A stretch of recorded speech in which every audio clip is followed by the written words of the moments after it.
Pode ver de onde querer ver. Duve, o diário de uma vida elétrica para você.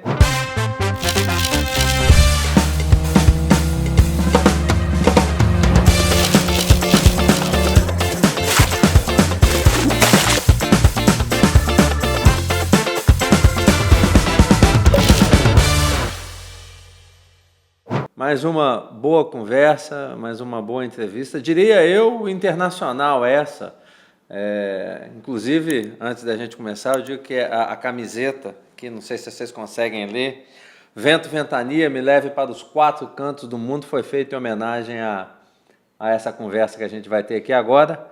E aí, apresentando o nosso entrevistado aqui no Duve, tem comigo aqui Ben Beckwell, que é CEO da GWEC, que é a Global Wind Energy Council, e tantas outras coisas mais que a gente vai conversar aqui. Bem, obrigado por ter vindo. Obrigado, Guilherme. É um prazer estar aqui em São Paulo, em Campinas, exatamente. Esse é o podcast que já estou seguindo faz tempo. Que bom. E gosta? Estou gostando. Tá bom, né? Tem boas conversas. Uma das primeiras até que a gente teve aqui, que foi abrindo portas para que a gente pudesse falar, inclusive, com muita gente, sempre falo isso, foi com Elbia Ganum, que é uma grande amiga e uma pessoa que está contigo aí nessa caminhada dos ventos já há algum tempo. Aliás, convido aí, assistam ao podcast da Elbia, que é muito bom também. Bem, a tua história é muito interessante, né? Eu dei uma estudada, como diria a minha filha, dei uma stalkeada para conhecer um pouco mais do bem, fora do que a gente já conversou ali no making off. Você nasceu no sul da Inglaterra, né? E tem uma história já de vida ali que mescla talvez muito do que você faz hoje, né? Conta para a gente um pouco isso, quer dizer, nasceu próximo a uma usina de carvão e aquilo ali fez parte da tua infância, adolescência. Como é que foi isso? Tem que pensar um pouco como a Inglaterra era nos anos 70, né? Claro. Era um país, não era esse país de agora, é um país que teve muitos desafios econômicos, sociais e ainda era um país muito industrial. E eu nasci num lugar que é um porto, em realidade. E literalmente, 800 metros da minha casa tinha uma usina termoelétrica, carvão enorme, com 2 chimeneias assim enormes, e com aquelas pilhas de carvão aí na dica para fornecer a usina. E na noite aí limpando as turbinas, esse barulho assim, da meia-noite. E era um porto que tinha um porto industrial e também com uma flota pescadora importante nessa época. E muitos dos pais de meus colegas na escola, por exemplo, trabalhavam na usina ou eram pescadores, inclusive, né? E o meu pai era marineiro também. Era capitão de barco e tudo isso. Então, era um contexto bem industrial. E isso foi marcante, né? Sim, imagino. Interessante, né?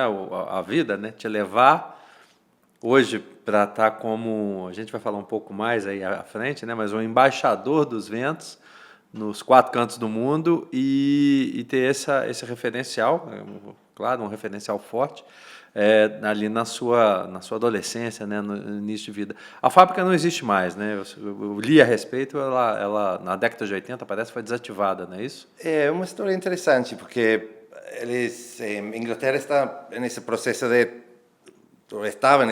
de transição de carvão a outras fontes energéticas, né? E nos anos 90, começo dos anos 90, eles detonaram essa usina, né, de carvão.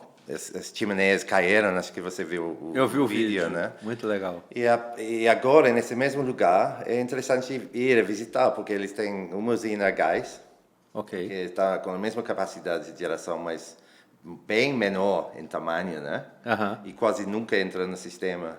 Se usa em realidade como capacity market, o backup sistema, mas não entra. Então, ela é uma usina para backup.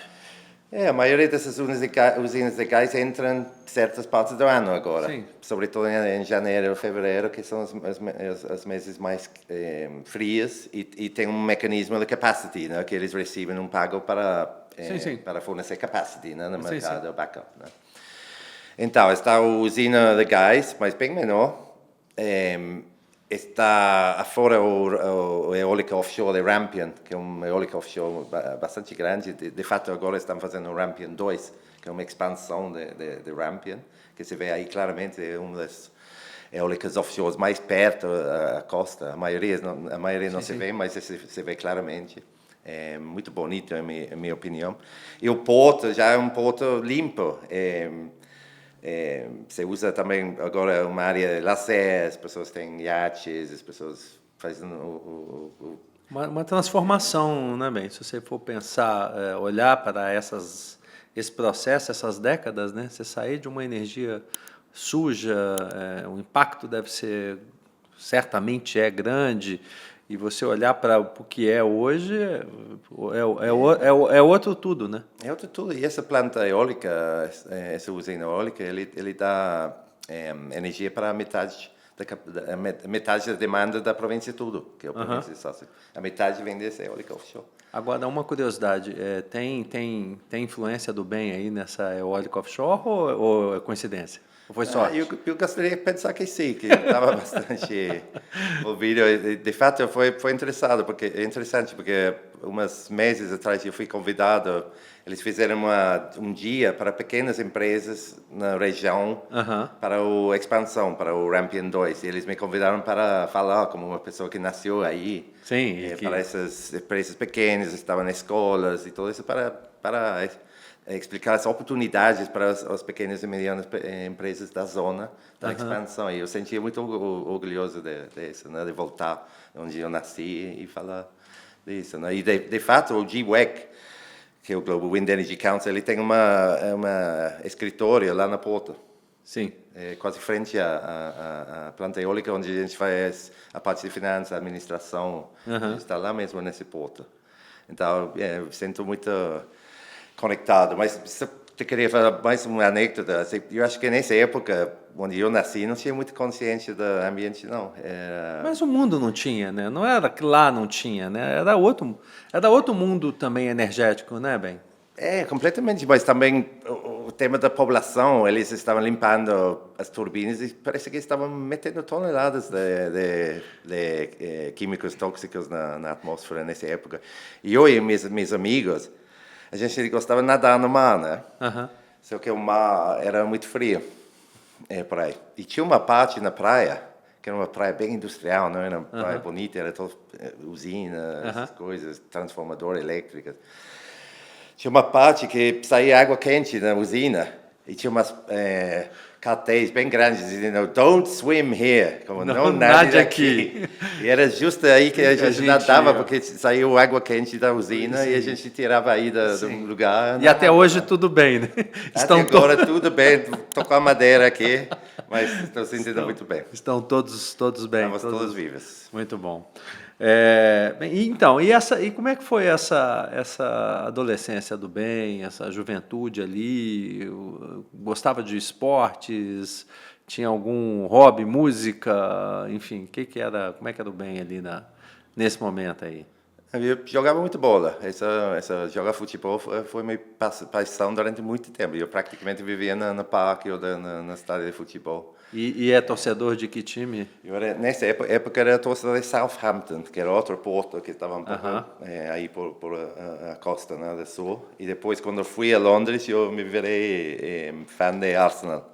Arsenal. Mas ainda é? Ainda sou Arsenal. de Arsenal, vou às vezes.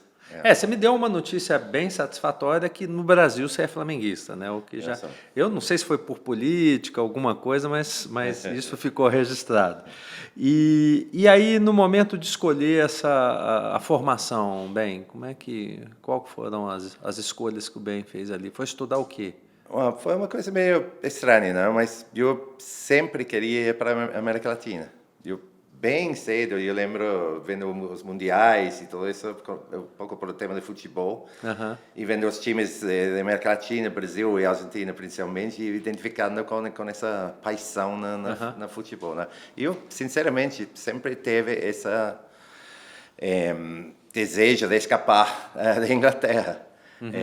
E não digo por questão negativa, mas eu sempre era uma pessoa que tinha essa desejo de viajar. Desde cedo, não sei porquê. Sim. Mas meu pai era marinheiro, como eu comentei. Talvez. Mas eu tinha esse interesse na América Latina. E quando terminei a secundária, eu comecei a procurar cursos aí na universidade para estudar espanhol e América Latina. E terminei estudando ciências políticas, mas como referência à América Latina, em uma faculdade bem especializada da Universidade de Londres, e fiz mestrado aí de ciência política do Instituto de Estudos Latino-Americanos da Universidade de Londres. Então, segui essa. Quando estava fazendo o primeiro grau, também passei um ano em Buenos Aires, também estudando na Universidade de Buenos Aires. Aprendi espanhol, depois aprendi português também.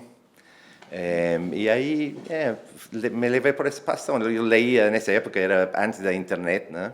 Eu fazia tudo para conseguir jornal, livro, literatura da América Latina. Comecei a ler esses escritores da América Latina. Eu tinha essa paixão. Eu escutava até a música da América Latina para poder aprender. Então dá para dizer que você é um sul-americano que nasceu na Inglaterra. Ou talvez um erro do GPS ali e tal, nasceu na Inglaterra, mas tem um coração sul-americano, podemos dizer isso. Eu acho que foi isso mesmo. Eu acho que foi um erro e esse pássaro que me levou para um lugar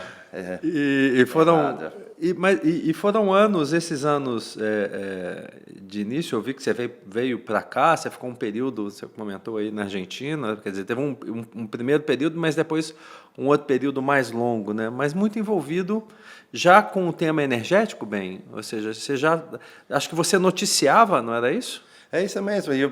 Quando eu terminei a mestrado de Ciências Políticas, eu tive que procurar emprego, né? E eu comecei a ser jornalista dos mercados energéticos, principalmente de petróleo e gás. Começava a reportear dos mercados aí de petróleo e tudo isso. E como eu falava espanhol, eles me começavam a enviar para cobrir esses países, principalmente Venezuela. Imagino. Me enviaram primeiro a Texas. Okay. Morei quase um ano em Houston, né, que é um grande centro petroleiro, mas cobrindo a América Latina desde aí. E depois entrei numa agência internacional de notícias e me mudei para Caracas, Venezuela, né? Sim. Que foi uma experiência bem interessante. Isso quando foi? Que ano a gente está falando de... Estamos falando de... Hugo Chávez já? Não, né? Chávez estava na cadeia ainda quando eu cheguei. E ele saiu da cadeia e começou a armar o movimento político. O movimento político legal dele, né? Porque ele estava na cadeia porque ele tinha feito um intento de golpe, né? Com um grupo de oficiais ou suboficiais, né? Mas uma espécie de golpe populista, né? Que teve bastante apoio público, né? Depois ele armou sua coalição eleitoral e ele, se não me engano, ele ganhou as eleições em 97. E aí ele entrou no... E aí você estava aí ainda. Isso, estava aí ainda. E foi um período muito interessante, porque antes de Chávez, Venezuela estava tentando ser uma superpotência petroleira. Eles estavam um pouco enfrentados com a Arábia Saudita. Estava um grupo assim super modernizador manejando a petroleira estatal, que era todo ex-Shell, gente assim. E eles estavam nessa guerra um pouco de preços com os outros grupos, estava meio brigado com os outros países da OPEP. E eu comecei a seguir eles para todas as reuniões da OPEP. Né? Viajava com eles, cobria todas as negociações em Viena, em outros lugares. Aí me formei realmente como jornalista nesse processo. Você entra no óleo e gás, né? Você se cria próximo a uma usina de carvão mineral, começa a cobrir o setor elétrico no óleo e gás, E aí vai limpando depois tudo isso com, com as renováveis. Dá quase para a gente dizer isso. Um pouco isso, né? Como que me descarbonicei, né? Um pouco depois. Mas te digo por quê também. Porque, bueno, primeiro, o mundo de petróleo e gás era fascinante, sobretudo porque tem um elemento fortemente político, né? Sim. Todo isso é o que é a negociação da OPEP.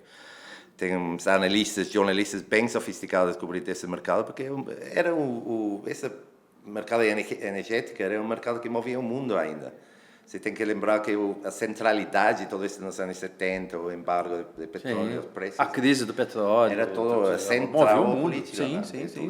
E quando eu estava cobrindo, era assim ainda, né? Sim.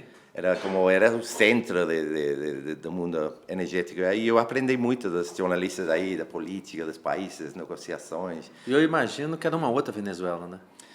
Era uma Venezuela que ainda tinha as características da riqueza dos anos 70. Sim. Né? E é engraçado, porque eles têm uma termo aí que eles usavam em Venezuela, que era a Venezuela Saudita. Ah, é? Que era essa época quando eles tinham muito dinheiro e eles estavam bem, em termos de PIB por capita, todos eles estavam bem avançados na América Latina. Sim. Eles gastavam muito em educação, mas também em tudo, em arquitetura e tudo isso. Mas quando eu cheguei aí, era como o fim do Império Romano, em um sentido. Não? Era como uma sensação de decadência. Os prédios modernistas que eles tinham construído nos anos 70, 80, estavam meio caindo. Grandes conflitos sociais. Caracas tinha virado uma cidade muito perigosa. Já naquela época? Já era muito perigosa e já tinham passado os grandes distúrbios que eles chamam de Caracazo, né? Quando tinha uma revolta social. Estavam muitas comunidades assim nos morros e tudo isso. Muito grandes. As comunidades morros eram já maior que os bairros tradicionais. Em Venezuela, em Caracas, se veia claramente todos os bairros dos morros. E com muita corrupção. E que um dos aspectos que a mim me afetou muito de ver é que era um país sumamente corrupto, mas muito corrupto. Era impossível fazer qualquer trâmite, qualquer coisa, sem ver uma demanda de corrupção, né? E também um país que não produzia nada. Quase toda a indústria e também a agricultura, em um país que tem tudo, estava completamente em decadência. Por quê? Porque eles estavam tão acostumados a ter esses ingressos de petróleo que era como que sufocou todas as outras atividades econômicas, né? A única que produz era uma grande corrupção. E o PDVSA, que era o estatal, produzia toda a riqueza natural, mas eram só 40 mil pessoas trabalhando aí. Como é que você mantém a economia, né? Tinha uma grande parte da população que estava trabalhando para o Estado. E, basicamente, muita gente fazendo nada. Né? E aí não vai dar certo. E cobrando da corrupção. Então, eu veia isso claramente. E, ao mesmo tempo, tinha ainda essa parte de glamour, né? Sim, quem ainda vinha, né? Era levado todo em jate, todo com whisky, todo isso, muito glamouroso. Eu me lembro que o per capita era o maior consumo de uísque do mundo, a Venezuela, né? Eu comentei com você, eu morei no Panamá uns anos e eu tenho ainda amigos venezuelanos que foram para o Panamá, né? Depois que a coisa ainda ficou pior, ainda foi uma alternativa. O Panamá está muito próximo, né? E eles tinham um gosto pelo uísque, assim, de tomar o uísque como uma prática, e um deles me falou, não, isso é nosso, né? Isso é uma herança que a gente vem dos tempos desses tempos, né? Ele que me disse, Venezuela...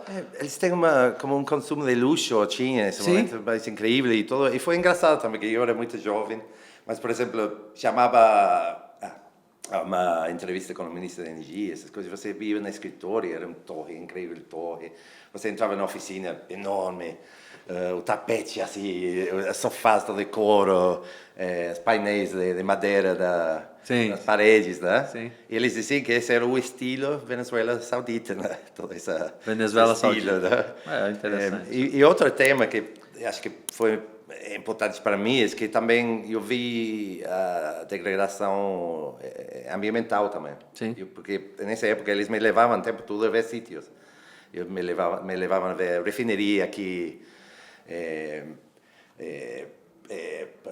desenvolvimento de poços novos aqui, oleoduto novo aqui. Eu passava tempo viajando por Venezuela, né? Eu fui muitas vezes a Maracaibo, a oeste, o Orinoco, porque eles sempre me estavam levando para ver as facilidades do petróleo. E eu fiquei horrorizado. Você ficou quanto tempo? Feito, né? Você ficou quanto tempo na Estava Venezuela? 3 anos e meio. 3 anos e meio de né? Venezuela. Isso eu não achei, hein? Isso é... Eu fiquei muito... Por exemplo, quando fui a Maracaibo, que é a província petroleira mais antiga, mais tradicional, né? Fiquei impressionado por os danos ambientais que eu vi. Foi realmente impressionante. Vamos fazer uma curva aqui na nossa conversa, porque te ouvindo assim, não tem jeito de não trazer um tema que a gente não falou ali no making off, mas que talvez seja oportuno a gente trazer agora. Essa discussão toda acaba chegando numa discussão que a gente está vivendo agora aqui no Brasil, que é a questão da exploração de petróleo na foz do Amazonas, né? Porque é uma mesma área, né? É uma área contínua, né? Você vindo de Venezuela para cá, a gente vai chegar, obviamente, nessa região do Brasil. Como é que você vê isso, Ben? Você acha que dá para fazer sem ou correndo menos risco, ou não precisava fazer, o impacto é grande, no teu olhar que já passou pelos 4 cantos do mundo aí? Eu acho que o caminho passa por outro lugar. Eu não vejo vantagem. Eu acho que a gente deveríamos estar concentrados no mundo inteiro procurar esse caminho novo até um sistema energético elétrico, fundamentalmente. Eu acho que o mercado de petróleo vai ficar cada vez menos. Eu entendo que as pessoas querem tirar o benefício de poder vender esse recurso, né? Por motivos de curto prazo, mas eu pessoalmente não acho que deveríamos estar fazendo investimentos a longo prazo em petróleo. E menos em Brasil. Menos ainda numa foz de um Amazonas, talvez. Né? Eu acho que talvez o foz aí tem muito mais valor a longo prazo que explotar o petróleo. E também tem uma questão de mercado, né? Que eu acho que estou falando aqui, sou como cidadão, não sou daqui, mas vou falar o que eu penso, né? Sou como estrangeiro, mas os que vão estar produzindo petróleo ao final, quando termina todo esse mercado, vai ser a Arábia Saudita e alguns países que podem extrair o petróleo a menor custo. E na Arábia Saudita eles têm muitos recursos ainda, muitas reservas. Então, na medida que a demanda vai diminuindo, né, e a economia se vai nessa transição, os que vão estar vendendo petróleo até o final vão ser os que têm menos custo e menos impacto também de emissões. E essa Arábia Saudita e outros países aí que são imbatíveis, que têm um petróleo muito fácil de acessar e grandes reservas. E eu acho que tudo isso de fazer petróleo é um custo grande, né? E fazer investimentos assim de longo prazo, para mim, não. Você poderia estar tomando esses mesmos recursos e investindo no futuro, né? Investindo em elétrica, em hidrogênio verde, em outras áreas, né? Bom, eu não vou entrar muito mais nesse tema, porque eu tenho um amigo que ele me falou que ele quer te fazer uma pergunta, mas ele vai te fazer essa pergunta depois, que ele gosta dessa discussão, ele tem um quadro específico dele, que é de botar pilha, mas daqui a pouco eu trago ele para a nossa conversa. Continuando, de Venezuela foi quando você vai para a Argentina, você ficou um período bom na Argentina também, né? Não, eu fui de Venezuela a Nova York, eu estava ainda numa agência de notícias, estava como chefe de América Latina, lá na sede, lá em Nova York. E depois veio para o Brasil. Eu estava 3 anos e mais que 3 anos cobrindo Petrobras, no Rio. Também Eletrobras, eu cobria política econômica. Esse foi ainda no final da época de Fernando Henrique Cardoso, se não me engano. Então, era também um período muito interessante. Eu tive a oportunidade também de ver a indústria petroleira aqui. E também eu segui meu caminho um pouco até a economia verde, porque eu vi também todo esse tema. Eu sei que o Petrobras tem gente muito capaz, teve um impacto muito importante, mas também teve muitos problemas no Rio também. Eu segui olhando isso também. Quando você fala de empresa aqui, eu estou vendo aqui, né, você passou pelo Dow Jones, né, que é Dow Jones, que é uma referência, né? Passou pela Argus Media também, que é uma outra referência global. E em que momento o Ben Beckwell começa a se descarbonizar? Como é que foi essa mudança, né? Em que momento que que você sai um pouco do óleo e gás e você vai para as renováveis, e aí eu imagino que já é eólica, né? Como é que foi essa transição, bem? Como é que foi essa oportunidade, ou seja, como é que isso aconteceu? No nível pessoal já estava descarbonizado e eu estava pessoalmente eu estava mais preocupado que nunca pelos efeitos ambientais e também por essa questão social de corrupção também. Que eu estudei muito essa questão da que ele chama a doença holandesa ou doença espanhola, que é o efeito da venda das commodities nas economias, né? Quando a economia fica dependente da exportação de um commodity só, né? Eles têm esse termo que se chama doença holandesa ou doença espanhola, né? Que quando a economia, por exemplo, o câmbio, a taxa cambiária e tudo isso, ele fica muito inflado pelo ingresso dessas moedas, desses ingressos, né? E isso é o que comecei a estudar em Venezuela, né? Eu ainda estava um pouco vinculado também à academia e tudo isso, e comecei a ver por que os países petroleiros que têm que ser ricos, em realidade, têm populações pobres, né? E comecei a ver isso. Então, tinha uma continuidade. O tema é que, nesse momento, o mercado de renováveis era incipiente, não? Sim. Se falava, por exemplo, no OPEP, que eles chamavam nessa época energia alternativa, né? Porque era uma coisa pequena. E era como que os painéis solares... Lá nos satélites, né? Os satélites, o Jimmy Carter, nos anos 70, tinha botado umas painéis solares na Casa Branca, mas era uma coisa bem que se veia uma alternativa, né? Então, não tinha como um mercado grande assim, de renováveis. Se estava fazendo. Os pioneiros, os inovadores estavam começando a fazer, mas não era uma parte significativa do mercado.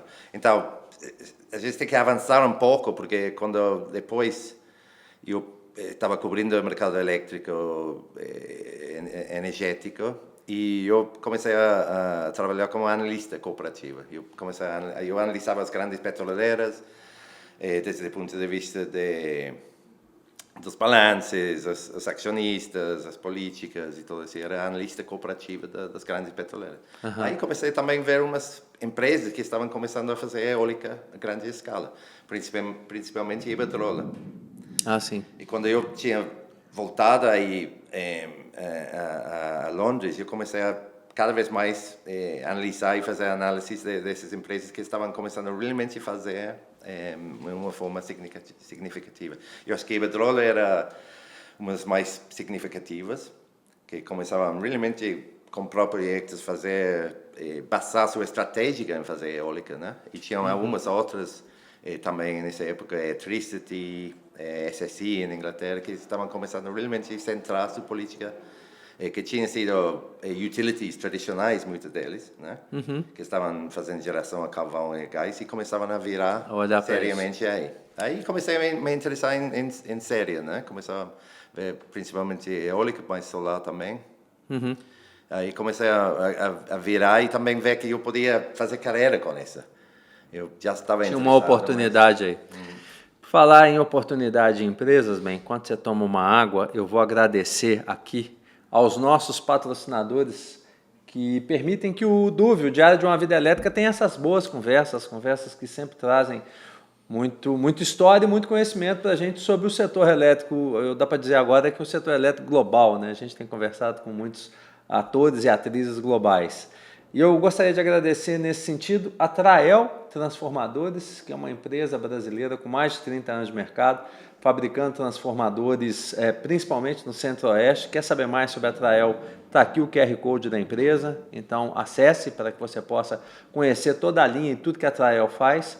Também a TTS Energia, que é uma empresa referência na construção de usinas solares, na mini geração, mas também na geração centralizada. A TTS que tem mais de 100 megas já construídos em mini geração, na GD, mas também agora com construção na geração centralizada. Está aqui um pouco sobre a TTS no QR Code do que a TTS faz.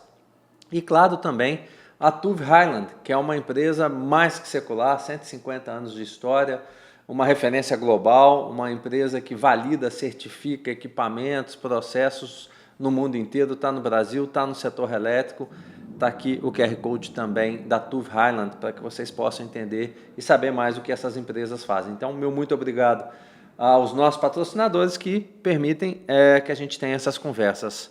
Bem, dá para dizer que a eólica, então, ela começa a nascer dessa transição, e ela nasce onde primeiro? Espanha, Alemanha, Inglaterra? Não tem um local específico? A gente vê muito, né? Acho que talvez a história espanhola, né? Tem muito dessa questão, né? Mas a gente vê acontecer em outros lugares. Ela acontece concomitante? Como é que foi isso? Simplificar um pouco, e viu que eu conto essa história um pouco em meu livro que fez sobre a história da fala aí pra gente, qual que é o livro? Vamos aproveitar aqui. Eu fiz um livro que se chama Wind Power, The Struggle for Control of a New Global Industry, que foi um livro que eu fiz 2 edições. Acho que o primeiro saiu em 2014 e teve outra edição em 2017. Estou fazendo uma terceira edição agora. É ótimo. Ele contou a história um pouco. Para simplificar, se há um lugar que começa é Dinamarca. Sim. Aí está pessoas como Henrik Stitzel, que é um grande visionário. Era todo um grupo de gente que estavam fazendo turbinas eólicas, basicamente nos seus jardins, né? Ou nas fazendas, ou nas chacras, né? Sim. E tinha um movimento também nesse momento a Dinamarca queria estavam pensando em fazer energia nuclear, e tinha um movimento que se chama T-Wind, que eles são estudantes que praticamente fazem uma turbina open source, colaborativo, e eles vão num lugar em Dinamarca e construem uma turbina enorme para mostrar que Dinamarca pode fazer energia eólica no lugar de fazer energia nuclear. Lembra que era nos anos 70, tinha todo esse movimento contra o nuclear, então era um movimento assim, meio idealista, meio hippie, né? Você tem que ver as fotos de Henrik e essa gente nessa época, com cabelo longo e tudo isso. Bem também não? Bem também? Não, eu era criança ainda, eu estou falando da história antigaça da indústria, né? E o Henrik, por exemplo, ele foi com o pai dele, aí participou nesse projeto, né? E ele começou a desenhar turbinas, e ele terminou desenhando a primeira turbina eólica de Vestas. Entre outras coisas. Depois ele fez o primeiro projeto eólica offshore na Dinamarca, ele era CTO da Siemens, um cara com grande trajetória. Como é que é o nome? Henrik Stitzel. Para a gente citar ele quando... Ele é quase como o avô da indústria eólica, né? A parte tecnológica. E tinha outras pessoas também. Você estava experimentando na Alemanha, em Inglaterra também. Você estava fazendo os experimentos também na NREL, da NASA, inclusive nos Estados Unidos. Se começou a virar comercial em Dinamarca, né? Que tem fantásticos ventos. A Vestas tem uma sede, Rinköping, como é que é o nome correto da cidade? Uau! Eles estão em Aalborg, né? Eu tenho um cunhado que está na Alemanha, Carlos Henrique Almeida. Ele foi, 2010 mais ou menos, para Vestas, trabalhar na Dinamarca, e depois foi para Dresden, na planta da Vestas. Ficou o Vestas tem por todo lado do mundo, né? Inclusive lá em Ceará, eles estão estão aqui, estão em toda parte do mundo. Sim. Mas nasce ali, né? Nasce aí, e tem uma coisa interessante, que quando se começa a comercializar em grandes quantidades, é por o que eles chamam o Rush Eólica da Califórnia.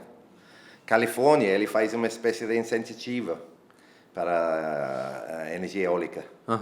E eles montam muitas turbinas em umas lugares assim emblemáticos da indústria, né, para responder a esse subsídio, esse incentivo público, né? Só que as turbinas são desastrosas.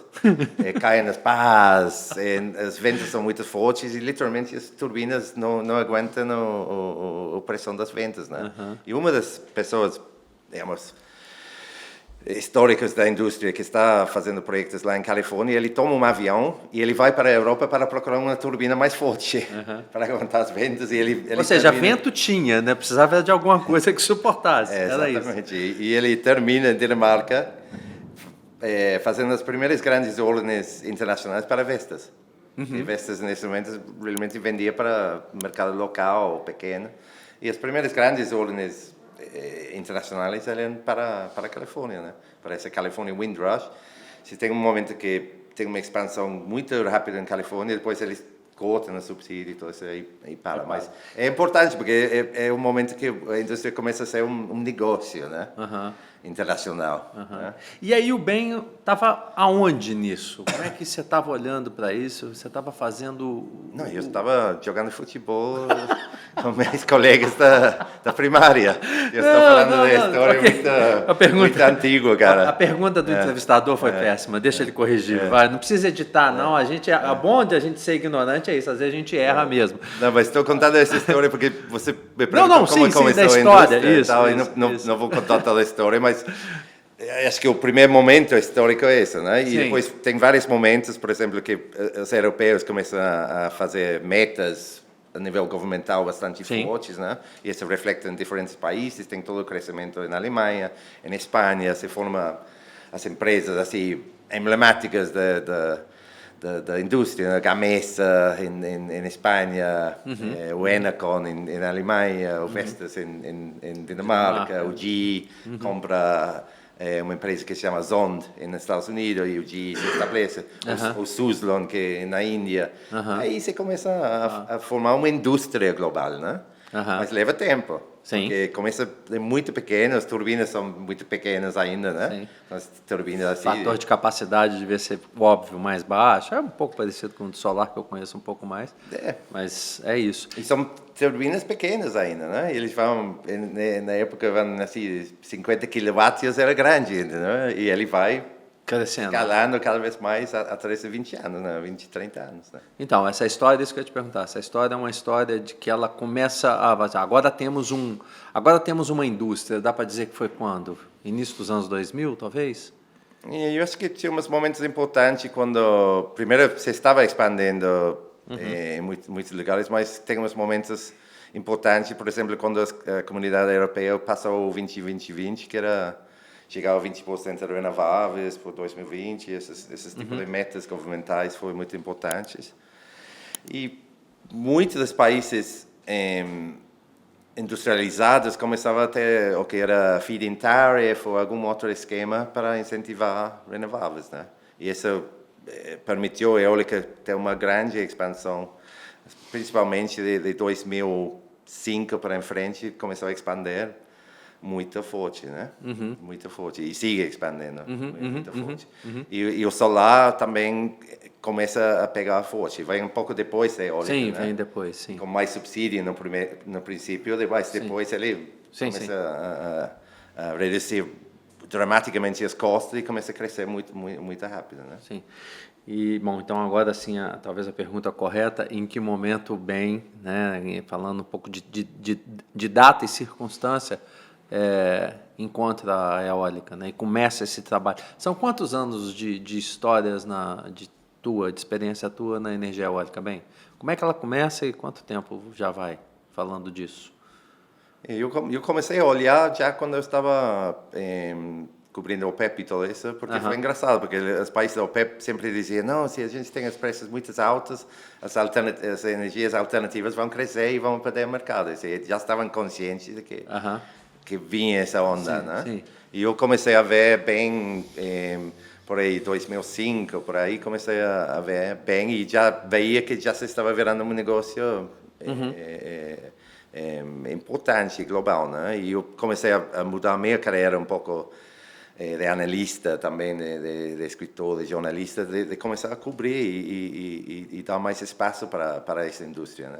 Comecei a escrever cada vez menos sobre as grandes petroleiras e cada vez mais sobre as empresas que estavam fazendo. E aí, eventualmente, eu fui a ser editor-chefe de uma revista, uma das primeiras revistas que se dedicava a 100% às renováveis, uma revista internacional, então eu fiz isso.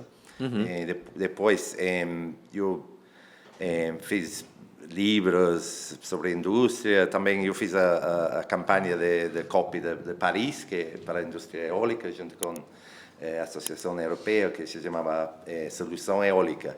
E foi um momento também que as grandes empresas já estavam começando a comprar eólica. Os Google, Isso foi quando? Isso foi 2015, foi Paris. 15. Estamos falando de 10 anos atrás. Mas por exemplo, já estava cobrindo a COP desde 2003. Já estava em COP há muito tempo. E tem uma agora chegando, né? Você está indo para ela, que é eu estava na COP de 2009, que foi o COP desastroso aí em Copenhague, né? Que foi um momento também importante para a eólica, porque aí estava a expansão enorme. Todo mundo esperava que o Copenhague ia ter um acordo. E não teve acordo. Foi um COP muito desastroso. E no próximo dia, todas as eólicas começaram a entrar em problemas. Eles tinham investido muito, esperando uma taxa de crescimento enorme e não foi o que aconteceu. Teve muito problema, muitas empresas quebraram nesse momento. Estou falando de 2010, 2011. Muitas empresas quebraram, foi um momento muito difícil para a indústria. Só que depois começou de novo, porque se estava... Neste momento foi quando se estabeleceu que o eólica podia competir sem subsídio com energia tradicional. E esse é outro momento que queria mencionar, Guilherme, que o Brasil, particularmente, teve um papel muito importante nesse momento. Né? Então foi bom, porque era a pergunta que eu ia te fazer. Me lembro da conversa que eu tive aqui com a Elbia e também de acompanhar, né, de já estar acompanhando há algum tempo também a história do setor e tudo. O Brasil começa a ser protagonista ou entrar nessa discussão em 2010, mais ou menos, eu acredito, né? Proinfa e tudo, a coisa começa a acontecer. E você está tendo esse coração latino, né? Essa convivência aqui. Como é que foi essa história aqui? A importância do Brasil para a eólica, o crescimento? O país hoje, se eu não estou enganado, é o quinto ou sexto país no mundo, né, com relação à energia eólica. Como é que foi esse trabalho, esse crescimento aqui, bem?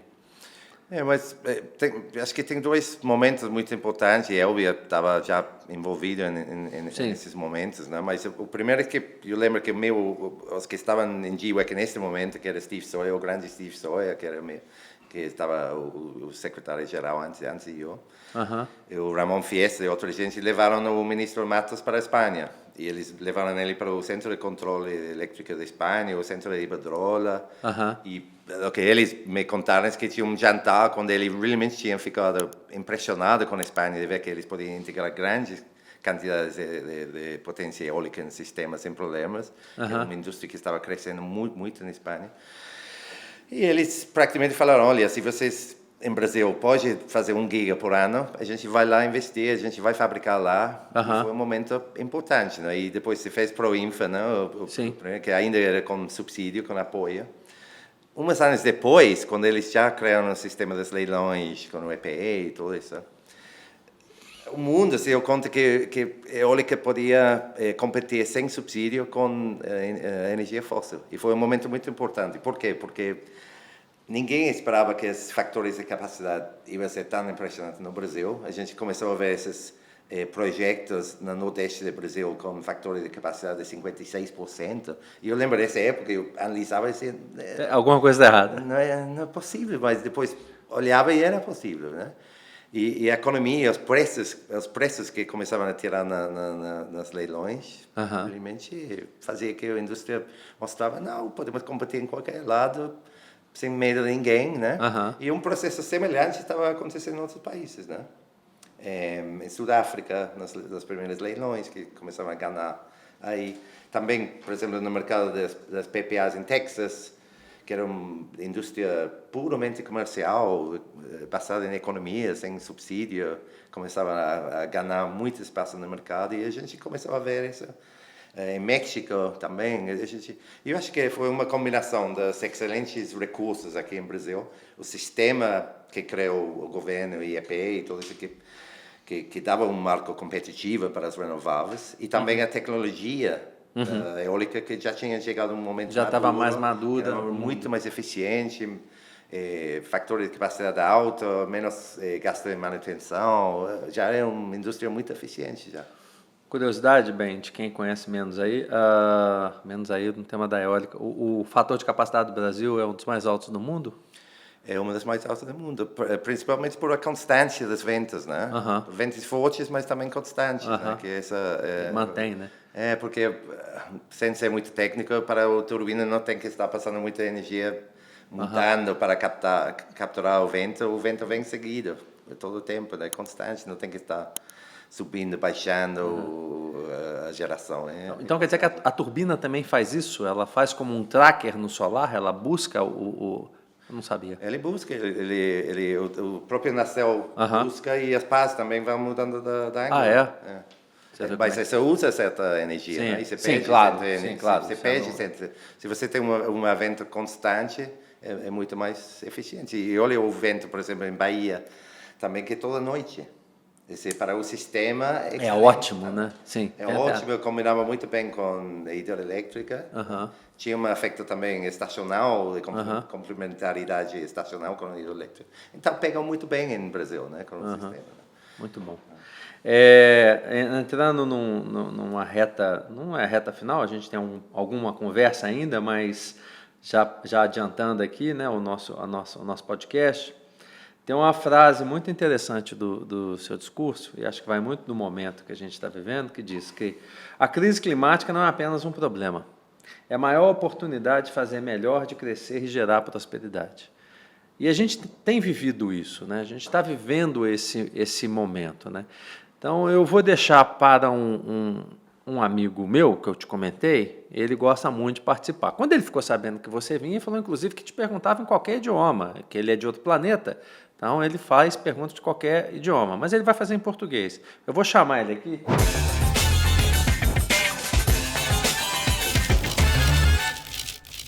Joia, vem cá, botando pilha na conversa com o Ben, que você falou que queria participar. Nós temos uma crise climática que está aí, né?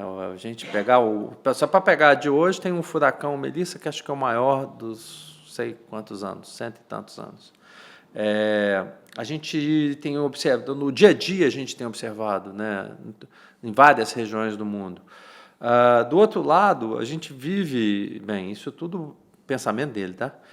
A gente tem vivido talvez aí um certo negacionismo novamente, principalmente em função de lideranças globais e aí até um pouco, ou um tanto, diria, de um posicionamento americano, né? Com a chegada, o retorno do Trump, ele tem colocado isso muito em xeque ou apostado muito de volta na questão do petróleo, enfim, do gás, dito inclusive recente, que essa questão toda das renováveis, isso é uma bobagem, enfim.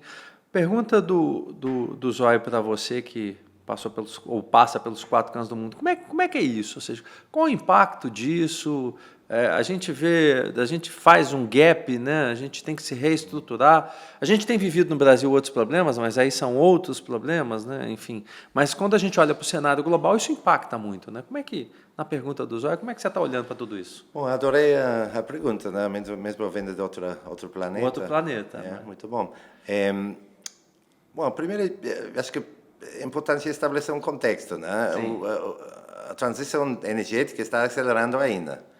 Acaba 2-3 semanas eu estava em Brasília, na pré-COP, junto com a presidente da COP30 do governo brasileiro e com a IRENA, que é a International Renewable Energy Agency. E a gente faz o relatório de monitorear o triplicar as renováveis, né? Que foi o compromisso que o mundo fez na COP28 em Dubai, né? E ele mostra uma clara aceleração da capacidade no mundo inteiro, né? Era quase 600 gigas de instalações, acho que esse ano, em 2025, já chegamos a 800 gigas. Nós estamos ainda numa curva de triplicar, mas já estamos numa curva de duplicar em 2030. Duplicar, que não é, para outra indústria seria uma coisa incrível. Para a gente não é suficiente. Aí você está falando de renováveis de forma geral, né? Renováveis. E principalmente solar PV e eólica, né? Mas, em termos de instalações mais... Sim, são as duas. Solar, mas se você vê a produção de energia e toda essa eólica tem uma parte muito importante também. Então, estamos acelerando. Para nós, por exemplo, eólica, Estados Unidos, são 5 ou 7% do mercado, né? Não é tudo. E mesmo com essa administração de Trump, você está construindo nos Estados Unidos.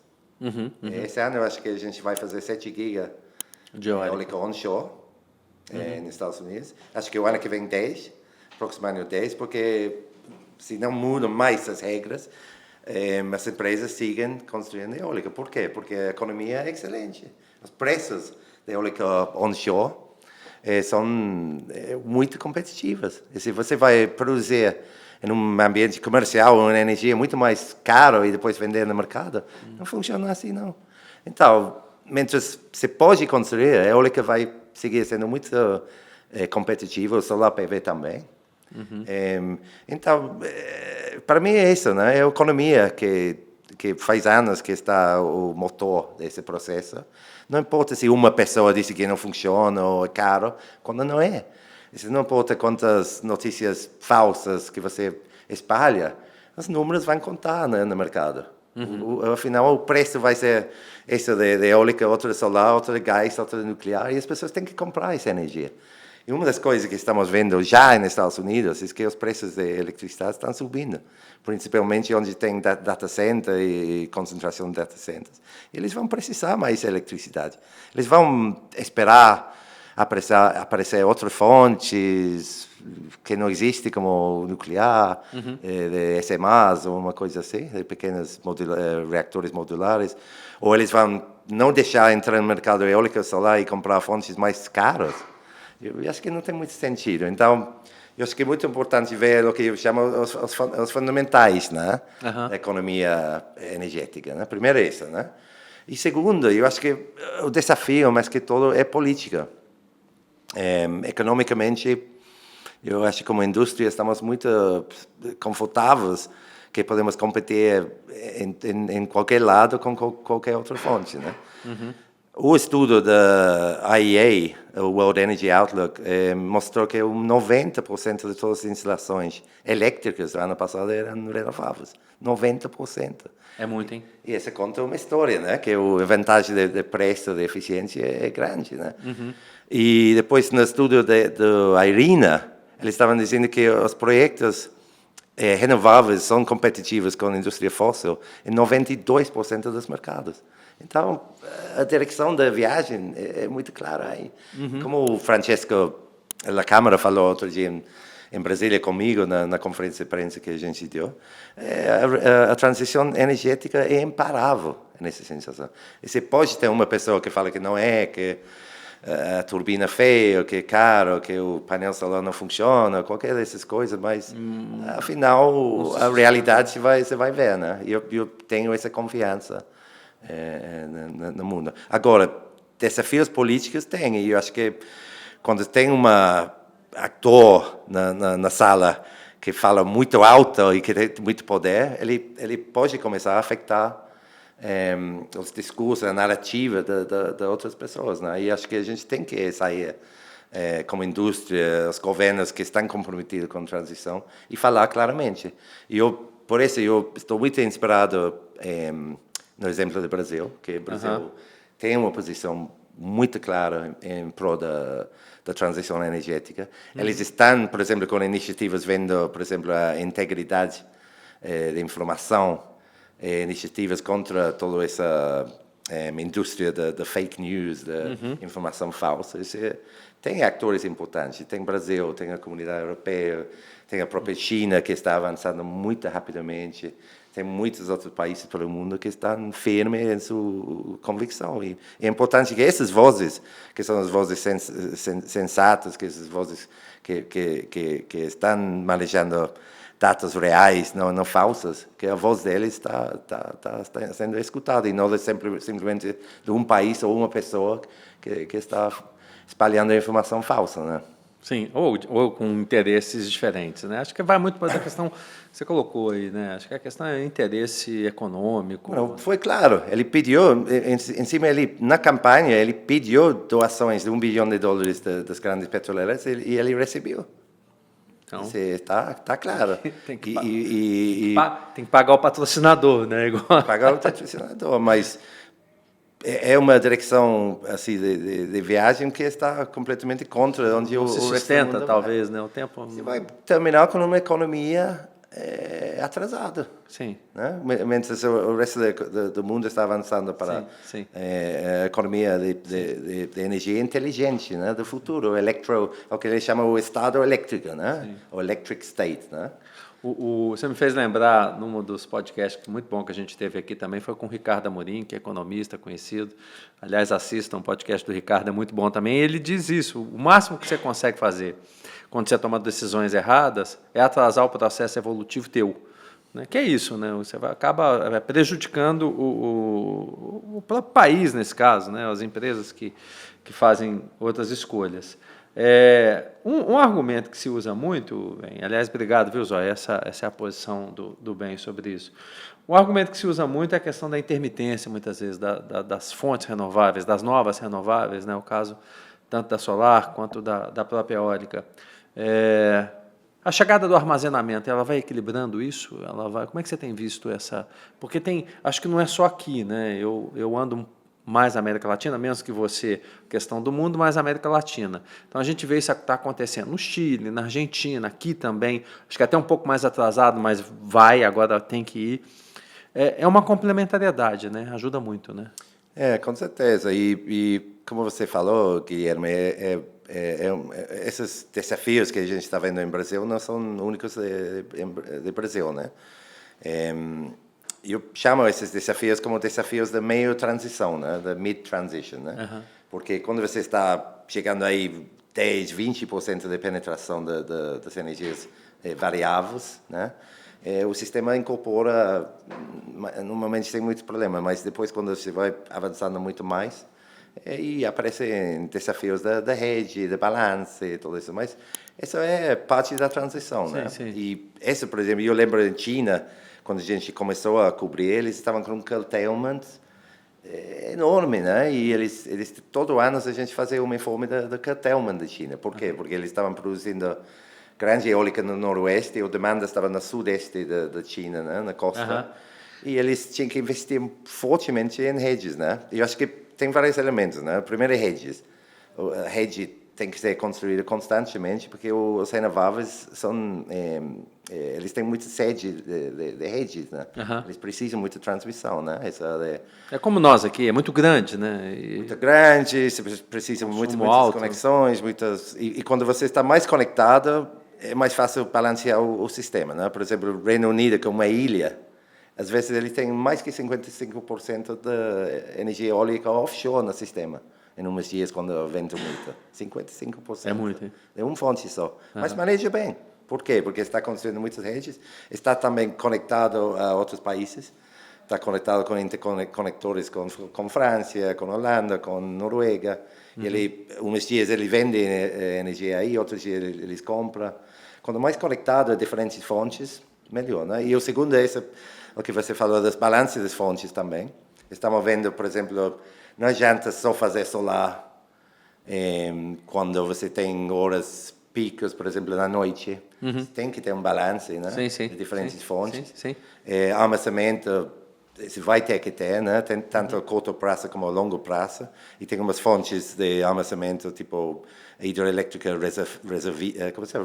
reversível, essas coisas que ajudam muito a balancear o sistema. Sim, já estão falando muito. Mas tem que ser cada país diferente, porque os recursos, as demandas, as características geográficas, mas sempre requer um desenho holístico, né? Um pouco do sistema. E vai ser diferente em cada país. Mas, com certeza, redes, armazenamento, manejo inteligente das redes, tudo isso... Que é global, né? É no mundo inteiro, né? Olha a Espanha, Portugal, que estavam com esse fenômeno assim de preços negativos. Grande parte da Europa está com preços negativos em grande parte do dia, né? E faz difícil manejar, mas é uma coisa que vai ajustando, né? Você vai ajustando, né? Com diferentes fontes, desenho do mercado, manejo da demanda também, né? Você vai ajustando, né? É como, fazendo um paralelo aqui, né, bem? É como a história da mobilidade, do trânsito, né? As estradas eram pequenas, curtas, aumenta o número de carro, aumenta o engarrafamento, amplia a estrada, cria novas estradas, ou seja, caminho a gente sempre tem que criar, é mais ou menos isso, né? É isso. Bem, te ouvindo aí sobre as várias experiências, né, Portugal, Espanha, China e tudo, estou olhando aqui, vendo que de fato o bem é global, está pelos 4 cantos do mundo, e dias atrás eu estava presente, você recebeu esse presente, né, que é um quadro, é um desenho, né, como das mãos aqui da Beólica, ali da Lauda e da Elber, como embaixador global dos ventos, né? Muito bonita, né? Se puder até mostrar para a gente aí. Vou mostrar aqui. Parabéns aí pela homenagem. E o artista é o Cadu Gomes, não é isso, bem? Bonita, linda. É Cadu Souza. Cadu Souza, isso. E diz que esse boneco é você, né? Tá muito parecido. Disse que é parecido. Mas é verdade, eu fiquei muito contente, primeiro porque o Brasil é um país que eu gosto muito, eu amo o Brasil como país, né? E eu estou 20 anos vindo aqui, participando nesse mercado, então eu fiquei muito contente, né? Eu estou trabalhando com a Beólica há muito tempo. Esse vai para Londres ou vai para Portugal? Acho que vai para Portugal. Né? Portugal. Muito bem. Mas fiquei muito contente e também eu sempre estou promovendo o Brasil também afora, né? Sempre eu tenho essa questão de sempre falar com meus associados, que são as grandes empresas eólicas. Não, vem no Brasil, você está vendo o Brasil. Eu sempre estou promovendo investimento aqui e eu tenho grande expectativa tanto desse COP que se vai realizar agora em menos que uma semana, né, que se vai começar, como também o mercado, né, que vai superar os desafios, vai está vivendo um momento, mas isso passa, né, na previsão passa. E é uma indústria em Brasil que tem muita paixão, muita gente é apaixonada, tem muito apoio das comunidades, dos profissionais que trabalham aí, eu acho que tem muito reconhecimento em Brasil. É quase única. Ele tem um look and feel brasileiro em Brasil, realmente. Muito bom. Bem, reta final, pergunta que normalmente sou eu quem faço, já não é mais o nosso amigo. Eu imagino que são muitos, mas momento mais elétrico da vida do Ben Beckwell. Aí. Bom, eu posso escolher pode, dois? Pode, o convidado aqui pode, tudo. Bom, primeiro era em Venezuela, quando era um jornalista jovem ainda. E eu, quando estava cobrindo o OPEP, eu descobri o preço do petróleo estava muito baixo e descobri que ia ter um pacto entre os países árabes, Venezuela e alguns outros países para tentar levantar o preço. Eu descobri essa informação de uma fonte. Eu mandei aí na agência, saiu, afetou o mercado mundial de petróleo, né? E começou a subir o preço do petróleo por notícia minha. E a próxima manhã, os ministros de energia de todos esses países saíram negando a nota, dizendo que era mentira e que não tinha nada. E era verdade? Era verdade, mas nesse momento eu estava recebendo ligações em Nova York, praticamente para me mandar embora. E estava todos meus chefes dizendo, eu estava mudando de casa esse dia também, estava todas minhas coisas num caminhão. E estava literalmente ligado dizendo que ia ser mandado embora se a notícia era falsa. E estava o ministro da Energia no Congresso dizendo que essa notícia era falsa, que era manipulação de mercado. E referindo especificamente à nota que eu tinha feito, né? Tem algum dado, alguma informação disso, bem? Para a gente, de repente, até trazer para a gente uma manchete que a gente, de repente, possa colocar aqui. Tem? Não sei, posso escolher, mas era uma semana que todo mundo negou. Meus fontes aí estavam dizendo, não, siga a pé. E eu seguia insistindo, né?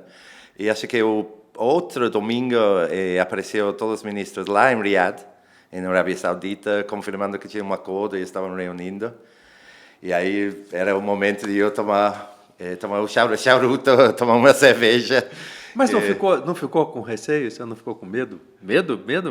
Essa semana eu estava nervoso, porque estava todo mundo dizendo era um momento elétrico mesmo. Então era toda mentira.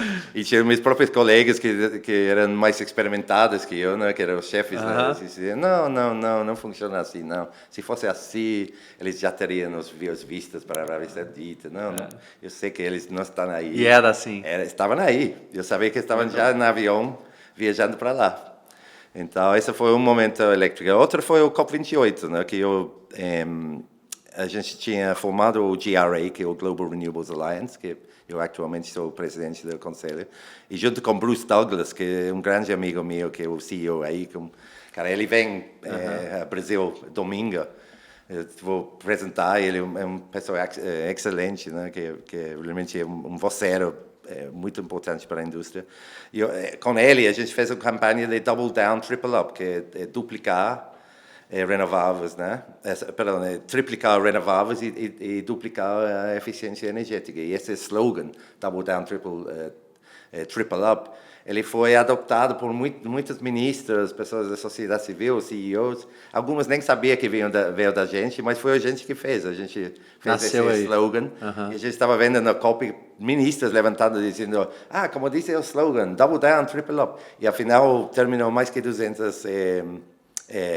quase 200 países assumindo esse compromisso, essa meta, que agora é a meta oficial, né, de triplicar a energia renováveis. Aí foi um momento assim de muita esperança, muita euforia, né, quando a gente conseguiu articular essa campanha junto com uns países, né, e ainda eu acho que está o padrão, digamos, que muitos países estão usando para orientar suas políticas. Então podemos ter esperanças. Vamos continuar seguindo. Sempre tem esperança. Eu sempre sou uma pessoa muito optimista, mas tem que ir lá e comunicar e brigar, como em qualquer momento, né? Tem que ser otimista, mas tem que ter ação também. Tem que fazer isso. É isso. Bom, pessoal, chegamos na reta final. Um papo muito bom, internacional, diria. Antes de fechar, eu gostaria de agradecer aqui o pessoal da Fontana Filmes. A gente está no estúdio da Fontana Filmes aqui em Campinas, gravando esse podcast, então pela parceria, obrigado. Agradecer a agência de marketing que apoia o Duve, a Mágica Marketing Empresarial também, valeu por estar noticiando, contando a nossa história. Agradecer sem dúvida nenhuma aos nossos patrocinadores, Trael Transformadores, está aqui o QR Code para quem quiser saber mais, TTS Energia também, sempre com a gente, o QR Code da TTS aqui na tela com vocês, e a Tuve Highland, também uma outra referência global, está aqui o QR Code da Tuve Highland para que vocês possam conhecer mais a respeito. Sem dúvida nenhuma, agradecer a presença de Ben Backwell, CEO da Global Wind Energy Council, GREC. Está correta a pronúncia, Ben? Está boa? Correta, muito perfeita, bom. Sem nenhum acento, sem nenhum sotaque. Acento. Bem, muito obrigado por ter vindo, ter contado essa história muito boa. Daria um Netflix aqui se a gente fosse trazer tudo que a gente falou ali no making off, e parabéns por esse caminho, né? Por trazer tudo isso, né?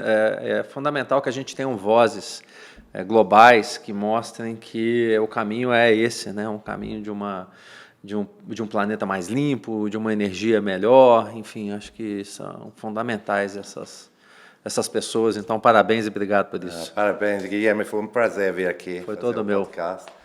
Que a gente estava planificando fazer isso já tem bastante tempo, então funcionou. A gente conseguimos. Isso aí. Programa. Obrigado, valeu. Obrigado. Vem com a gente, depois tem muito mais notícia boa e bons podcasts. Obrigado, um abraço.